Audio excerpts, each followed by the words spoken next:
Welcome to the Artistry Creates the World. I am here with Jerome China.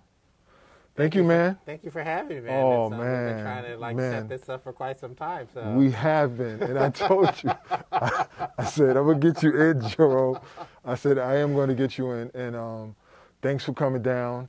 I've seen your work. You know, I love your work. It's not traditional. It is in a sense, but it's not traditional. And you break away from what I'm used to here in the Newark area. Talk to me about the work. Tell people the work that you do and what the artistry that you do. Well, I'm an abstract metal sculptor that, you know, mostly I would probably say 90% of the materials that I use are, you know, reclaimed and found metal. It's all welded together.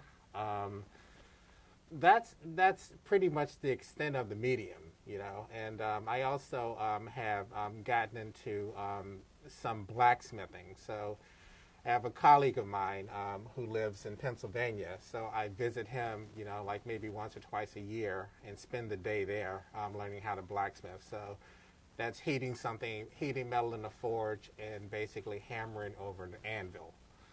And the reason I want to develop that skill because is when you're working with scrap metal, you may have something in your head, but you don't have the right shape. So you have to either put that piece aside before you find the shape that you need.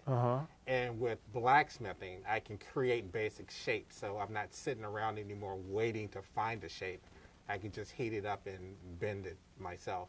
So I love that because one thing that I always talk about is that this connection to our art, our craft, to the indigenous, and to the all in the sense of we no longer make our iron pots.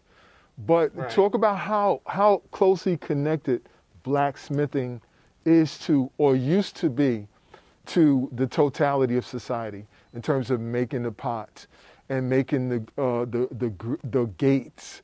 And in today's society, it's sectioned off. People do this and do that. Right. But when the artisans were together, talk about how that worked.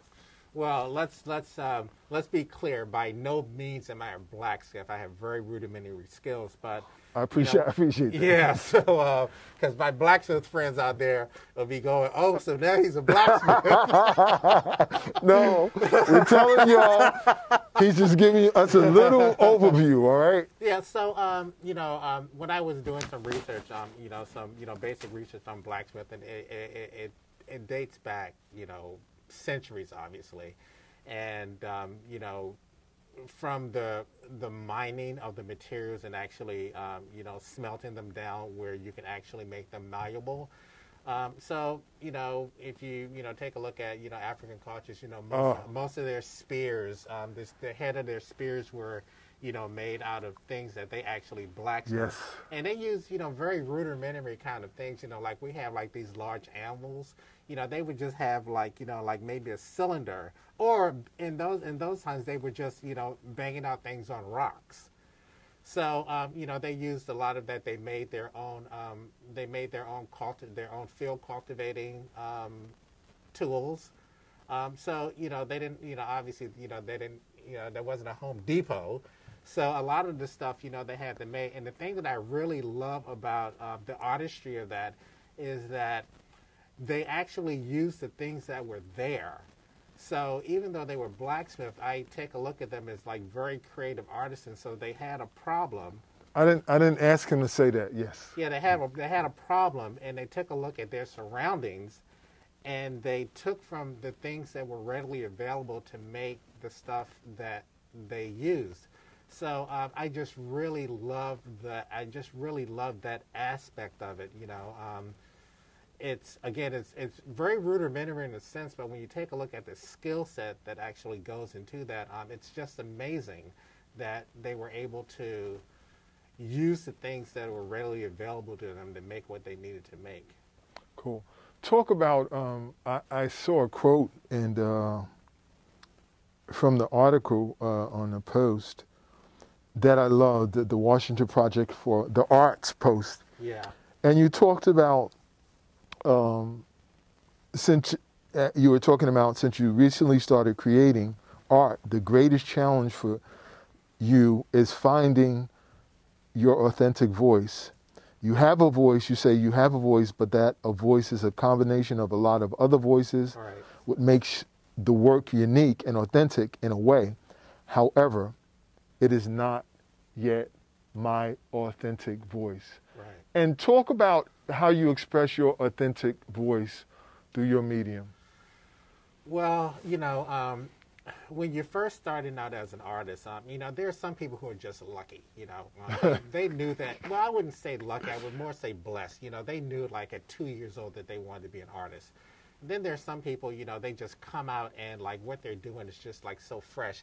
And I don't believe anything is created in a vacuum or anything that's really new. So I think that, even, rarely someone will create like something new, like a new technique or a new something. But for the most part, artists are, pulling from other sources. And I think the real key is that, I don't mind having that where you're pulling from like all of these sources when you're trying to create your own authentic voice. And I also believe in giving credit to those sources. Yes. But it takes a while to find your, excuse me. It takes a while to find your authentic voice. I'm not quite sure I've quite found my own authentic voice. I've been working diligently at that. And, art comes easy for like a lot of people, and it may seem like it comes easy for me, but it doesn't really come that easy for me because, I don't consider myself naturally creative, especially in this medium. I love what I do, and I've turned myself into that. But I think I'm still searching, and I mean I've done some pieces, and I can go, oh wow, that's getting closer to my own authentic voice. So for me, given that I've only been at this since 2012, I'm creating unique pieces, but I'm still searching for my own authentic voice. And until that time, I'm happy to, take a little bit from here, take a little bit from there, but not copying it, but Yes. making it your own. Yes, sir. And if I do some work that's very closely related to an artist that I like, I generally name those pieces as a homage to. Yes. Because I don't want people to think that, oh, this is just something that he came up with on Right, his right, own. right. So I think it's very important that if you do that kind of stuff, that there's nothing wrong with that because, it's like if you're a painter or if you're drawing, usually someone is giving you something to copy from. We have a resource. Exactly. We're building off of something. Exactly. Yes. So I think it's important if you do find an artist that you like and you really like their technique and, that's your resource, that you have to pay homage to that particular artist. No doubt. Talk about Jerry Gant for a minute. Man. Talk about the skill set and his vocabulary, how he saw art, because this ties so well into how Jerry saw art not only on his layers, but also universally. Yeah. Wow, man. Like we were talking before cameras rolled, I heard about Jerry from someone else sitting at a bar in Jersey City, and I had no idea who he was. And then I happened to run into him at a Faro, and we kind of like talked, said we'd stay in touch, nothing happened. Then we ran into each other again, and this time he actually called me. So we ended up like spending a whole day down in New York, just gallery shopping. But I actually really got to know Jerry like the last 2 years of his life, and we spent like a lot of time together, and we would we talked almost like at least once a week. I helped him fabricate one of his pieces. Wow. I have a sculpture garden in my backyard, and when I did my first sculpture show, I just had to have him there. So I went to his studio, and he was like, basically take whatever you want. So I think at that time, he let me show like 20 pieces of his work, of his metal work. Wow. Because the work had to be in the backyard. Right. Yeah. Right, so, right. Jerry, he was just so giving. And, when you talk about authentic, he's one of the most authentic artists that I know, or that, at that point I could actually touch. He worked in so many mediums, and, and he, because of who he is and his creative ability, he mastered them all. Yeah, that's the nuts. That's the thing. It's nuts. Yeah. Yeah. So, he was just really giving. Some artists, when you talk about like their technique, how they did this, how they did that. Sometimes they're like protective. Yeah. I'll tell you this. That's it. It took me, 20 years to do that. Why would I do that? But you ask Jerry something, and he's like, Yo, G, you do it like this. Check your sound. Boom, boom, boom. Yeah. And he was just like so giving, man. And I don't think that there's really a day. And I knew him a much shorter time than most people, but there's really not a day that I don't go by where I don't think about him, and and I don't feel his energy in what I'm doing. No doubt. And I was also fortunate enough, after his passing, Linda, his business manager, Linda Street, she allowed me to actually keep some work at my house that's on display. And I think I'm probably, that I know of like the only person right now who has his work on display somewhere where you can actually come into my house, and if you want those particular pieces, you can actually acquire them. That's cool. Yeah. That's cool. How could people reach you and follow what you do, continue to follow your work? I guess the best way to reach me is I have a fairly decent Facebook presence. Yes, you do. I'm on Instagram. I don't have a website, and I don't post a lot of my work online. I'll post, and then I generally take it down like within 48 hours. And, I get like a lot of flack for that, but, I want to keep the work fresh, and I want to create an environment where people are anticipating. Yes. Because I see a lot of artists, they create work before the paint dries. It's like up on the internet, and I mean, that's cool and all, but, I'm a little bit more reserved. I'm a little bit more reserved and a little bit more calculative. Yeah. Like, I have a very clear picture of where I want my career to go. Yes. And that's something that, I'm not protected with like my technique. You want to know how to do something, I'm happy to share that with you. But I'm very protected of how I would like to be perceived in the world as an artist. That's good. That's really important to me, because this is not, it's about the art, but for me it's about a legacy. Beautiful. Because when I think about art, it's deeper than just making the piece for me. I look at art as cultural currency. Oh. And what that means is that the only way that a civilization exists is through its culture. And a huge part of that culture is art. Whether that's, the written word, whether that's poetry, whether that's dance, whether that's painting, sculpture. That's how a civilization exists. It's through their culture, and that culture being the arts. When they're doing these archaeological digs, they're digging up like artifacts and like things that people made. They're not digging up like master's degrees. He put his stamp on the show. Cultural currency. That's what it is for me, man. It's about leaving a legacy. So I want I'm thrilled that people are really digging what I'm doing, and I have like a number of collectors. But I'm moving my work more towards, I want to get my work into institutions now. Yes.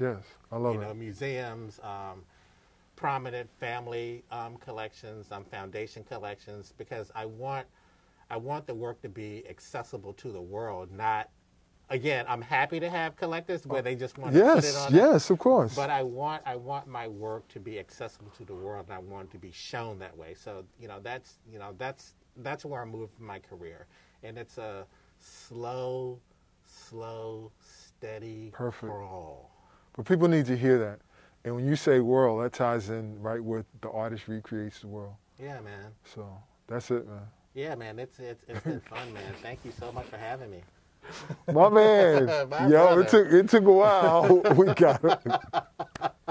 I would hit him up on Facebook. I'd be like, and Jerome, I have to tell you, and I said to you earlier, when on Facebook, Jerome gives you some in-depth and some real talk when there's a lot of fluff going on there. And I appreciate that because we need that. We need all those voices even in the social media space. Hey, man. Well, I'm glad that we were actually finally able to make this happen. And, yeah. I feel blessed to be here with you. This is good. Really this is good. This is good stuff. I'm glad what you shared. And it's powerful. And it's going to help people over the years, and that's what it's all about. And let me say this about what you're doing. Yes. What you're doing is really important because one of the things that Jerry Gant was about that document. I mean, that was so much in my ear, it used to drive me nuts. Everybody's ear. But what you're doing is really important. It's just as important as the physical art that we make because you're actually creating the art and you're creating a history of the artist that will live in perpetuity. So people can know what we did at this particular period of time. Correct. And so you don't have to redo it. You can see what's going on, what has been going on. Yeah, so I want to thank you for, I know this is a labor of love for you, and I just want to thank you for actually taking out the time to actually document, this artist movement that we're in, and I've heard that, artist movement. Yeah, I heard that black art, there's a new renaissance in black art. That's kind of like the buzz that I'm hearing. This is the new renaissance. Yeah, but the thing is that we never went anywhere. And I think that what's happening now is that our own people are actually seeing the value in what we do. Yes. So that's creating the renaissance. So it's it's not like we went to sleep and then all of a sudden we woke up in this renaissance. We've always been here. Yes. Well put. Follow him, support him. Instagram and Facebook, baby. We're out. Peace.